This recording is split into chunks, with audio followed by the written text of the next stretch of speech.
Salut à tous, c'est Rizin et aujourd'hui je vais sûrement me faire insulter par tout internet parce que je vais faire mon classement des Spider-Man. Spider-Man Brand New Day est sorti il y a 10 jours de ça, donc il est temps de faire mon classement.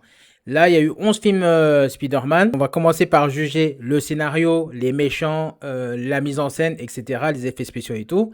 Mais attention, pas de nostalgie, parce que si on commence à parler de nostalgie, Spider-Man 3, c'est le meilleur film qu'on ait vu de toute notre vie. Alors que non. On va dire aussi que Venom, c'est le meilleur méchant, alors que non. Donc, on va essayer de se classer ce classement par objectivité, même si ça va être dur. Il y a des films que vous avez adorés, que moi, je vais les descendre. Donc, préparez-vous. Parce que ce classement va probablement déclencher une guerre civile chez les fans de Spider-Man. En 11e position, c'est Spider-Man Homecoming. Bah déjà, en 1, on a Spider-Man dans le MCU. Ça faisait longtemps qu'on l'attendait. On a Tom Holland. On a Michael Keaton qui joue le vautour. Et surtout, on a Peter Parker qui ressemble enfin à un adolescent. Pour moi, c'est probablement l'une des meilleures décisions du film. Là, Peter, il fait des erreurs. Il est immature. Il va impressionner Tony Stark. Mais le problème de ce film, c'est qu'on dirait que c'est un Iron Man 4 ou c'est un Iron Man Junior. Alors que c'est pas ça. Nous, on attendait que ça soit un Spider-Man. Donc c'est pour ça que je le mets malheureusement en dernière position. Ce film, il m'a marqué principalement par le méchant, le vautour. Parce que Michael Keaton, c'est un grand acteur, sûrement l'un des acteurs les plus sous-cotés de sa génération. Alors qu'il a fait des bêtes de films comme Batman, Beetlejuice et plein d'autres. Mais pour moi, son incarnation du vautour, ça reste l'un des meilleurs méchants du MCU. En 10e position, c'est No Way Home. Alors, No Way Home, oui, je le mets que là parce que pour moi, ce film, il a cassé Internet parce que t'avais Tobey Maguire, t'avais Andrew Garfield, t'avais Tom Holland, tu les vois les trois Spider-Man, t'avais aussi Green Goblin et plein d'autres parce qu'il y a Sandman, Lizardman.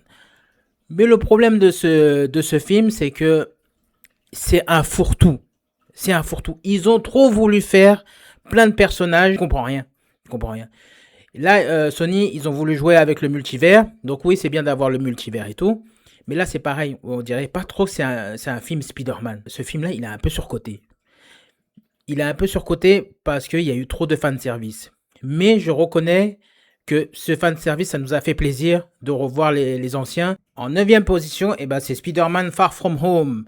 Alors là, je vais probablement perdre quelques abonnés parce que sûrement il y en a qui le mettent un peu plus haut. Parce que pour moi, Far From Home est largement inférieur à ce que beaucoup les gens pensent. Attention, Mysterio, il est excellent. Jake Gyllenhaal, il fait un parfait Mysterio. La séquence des illusions, il est incroyable. Mais le film souffre d'un énorme problème. Peter Parker, il passe plus de temps à gérer les conséquences d'Avengers qu'à être Spider-Man. Le seul problème aussi que j'ai avec ce film, c'est que Mysterio dans les comics ou dans la série d'animation Spider-Man, il est très intelligent. Il n'a pas besoin de personne pour créer ses illusions. Là, en fait, c'est un charlatan. C'est grâce à la technologie de Tony Stark qui devient Mysterio. Alors que dans les comics, c'est pas du tout ça. Ce film-là se laisse regarder. En 8e position, c'est The Amazing Spider-Man 2. Et là, c'est pareil que Far From Home, c'est sûr que je vais perdre des abonnés. Déjà, j'en ai pas beaucoup. Le film qui avait potentiellement tout pour être génial. T'as plein de problèmes. T'as Andrew Garfield qui est excellent. T'as Emma Stone qui est excellente. T'as la relation entre Peter et Gwen qui fonctionne super bien. Et pourtant, le film, ils essaient de lancer environ plein de franchises en même temps. T'as Electro, t'as Green Goblin, t'as Rhino, t'as les Sinister Six. C'est trop. Et puis t'as trop d'histoires autour des parents de Peter. Et ça, c'est ça qui est dommage. La scène finale, il n'y a rien à dire. Elle fonctionne super bien. La mort de Gwen Stacy, déjà, c'est un impact dans les comics de Spider-Man. Et là aussi, on s'en rappelle encore de la mort de Gwen Stacy. Mais malheureusement, ce film, pour moi, c'est un fourre-tout. C'est dommage qu'ils ont mis trop de personnages. Pour moi, trop de personnages tuent le film. En 7e position, c'est Spider-Man 3. Oui, je sais. Le film avec Venom. Le film avec Sandman, le film avec Harry Osborn, le film avec Gwen Stacy aussi, le film avec le symbiote, il y en a plein. Le film avec Peter qui danse. Et c'est ça le problème. Ce film, il veut tellement tout faire qu'il finit par rien développer. Il y a trop d'intrigues. Pas besoin de faire tout ça d'intrigue. Fais un film simple. Venom, il aurait pu être extraordinaire. Mais Venom, tu le vois vite fait. Et au milieu de ça, t'as Peter Parker, t'as Tobey Maguire qui découvre le gel dans ses cheveux. Ah, c'est bon. La scène de danse, elle est devenue culte, mais pas forcément pour les bonnes raisons. Faut dire ce qui est. Et pourtant, Spider-Man 3 n'est pas complètement mauvais parce qu'il il possède des très belles scènes, notamment avec Sandman. On s'en rappelle les effets spéciaux avec Sandman. Mais comparé aux deux premiers, pour moi, c'est le maillon faible de Sam Raimi. En sixième position, eh ben, c'est le nouveau, Spider-Man Brand New Day. Et je pense que ce choix, il va faire polémique. Le film, il a pourtant une excellente idée. Peter, il est tout seul, il doit se débrouiller, il vit sa vie pleinement de Spider-Man, et ça fonctionne. C'est sûrement le meilleur film de Tom Holland, parce que sa prestation, elle est plus mature.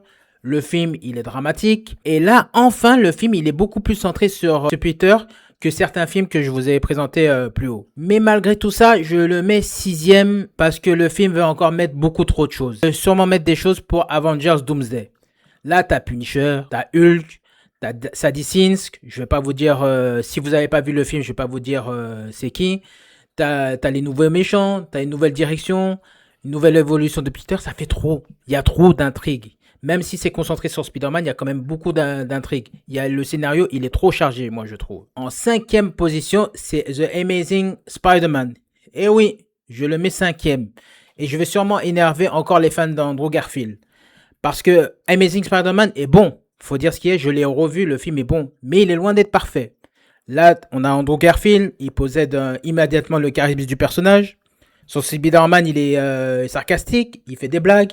Il est plus agressif, il est plus moderne. Sa relation avec Gwen Stacy est excellente. Et il me semble qu'en plus, il sortait avec l'actrice Emma Stone pendant ce film. Mais par contre, le film, il souffre énormément de la comparaison avec le Spider-Man 2 de Sam Raimi. Le lézard, il fonctionne sans être mémorable parce que c'est vrai que c'est pas un méchant mémorable. Mais l'histoire met trop les parents de Peter devant.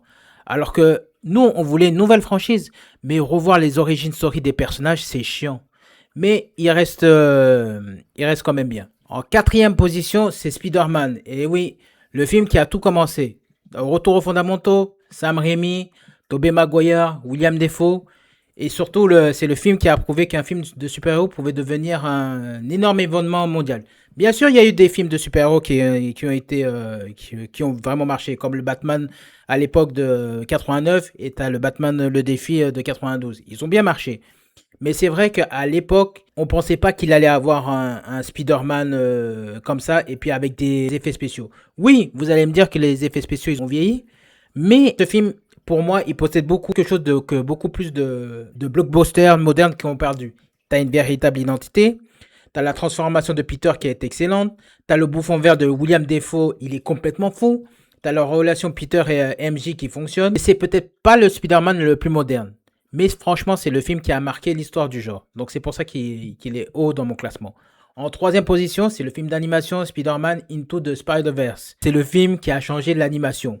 T'as Miles Morales, t'as Spider-Gwen, Peter Parker, et puis t'as la direction artistique, elle est complètement folle. Pour moi, c'est même pas qu'un film Spider-Man. C'est une lettre d'amour à toutes les versions du personnage. Mais surtout, le film, il comprend quelque chose d'essentiel. N'importe qui peut être Spider-Man. Miles ne devient pas Spider-Man parce qu'il est plus fort. Il devient Spider-Man parce qu'il accepte de prendre le risque de devenir lui-même. Et visiblement, encore aujourd'hui, si vous le voyez, c'est encore une claque. En deuxième, l'autre film d'animation de Miles Morales, c'est Spider-Man Across the Spider-Verse. Et là, ça a monté d'un cran. On entre dans une autre catégorie. Visuellement, le film, il est complètement absurde. Chaque univers, il possède son propre style. Chaque Spider-Man possède sa propre identité. Et le film développe énormément Miles. Mais surtout, il ose faire quelque chose que les blockbusters font rarement. Ne pas donner immédiatement au héros ce qu'il veut. Ça met du temps. Et ça, c'est tant mieux. Le film refuse d'accepter le destin de Miles qu'on lui impose. C'est là que le film devient beaucoup plus intéressant qu'un film de super-héros. Pour moi, le numéro 1, c'est Spider-Man 2. Spider-Man 2 de Sam Raimi. Et oui, je mets Spider-Man 2 devant le Spider-Man 1. Parce que c'est mon film préféré. Parce que, oui, j'ai grandi avec. C'est vrai qu'au début, j'ai dit la nostalgie. Mais parce qu'il comprend parfaitement Peter Parker. Le film, il parle pas simplement d'un super-héros. Il parle d'un homme qui doit choisir entre sa vie personnelle et son devoir. Peter, en fait, il veut être normal. Il veut une relation. Il veut, il veut réussir ses études. Il veut avoir une vie. Mais à chaque fois qu'il essaye, c'est Spider-Man qui revient lui rappeler qu'il a une responsabilité. Et le Dr. Octopus, il est parfait. Parce que c'est pas juste un méchant qui veut détruire New York. C'est un scientifique brillant qui perd progressivement le contrôle. Tout le monde se rappelle de la scène du train, encore aujourd'hui. Et pour moi, elle reste l'une des meilleures scènes de super-héros jamais réalisées. T'as pas besoin de multiverse, t'as pas besoin de 40 personnages. T'as pas besoin de CGI pendant 3 heures. Juste Peter Parker. Un homme, une responsabilité et un choix impossible. C'est ça Spider-Man. Et c'est exactement pour ça que Spider-Man 2 reste le roi. Conclusion. Voilà mon classement. Et maintenant, je sais exactement ce qui va se passer dans les commentaires. Tu as oublié celui-là. Spider-Man 3 est un chef-d'œuvre. Amazing Spider-Man 2 est pareil, c'est un chef-d'œuvre. Andrew Garfield est le meilleur. Et franchement, je pense qu'Andrew Garfield, c'est peut-être sûrement le meilleur Spider-Man. Dites-moi en commentaire quel film mérite le numéro 1 selon vous. Et surtout, quel film ai-je beaucoup trop mal classé? Voilà, c'était Nico de la chaîne Les Vidéos de Tonton Raisin. Et on se revoit la semaine prochaine. Allez, bye!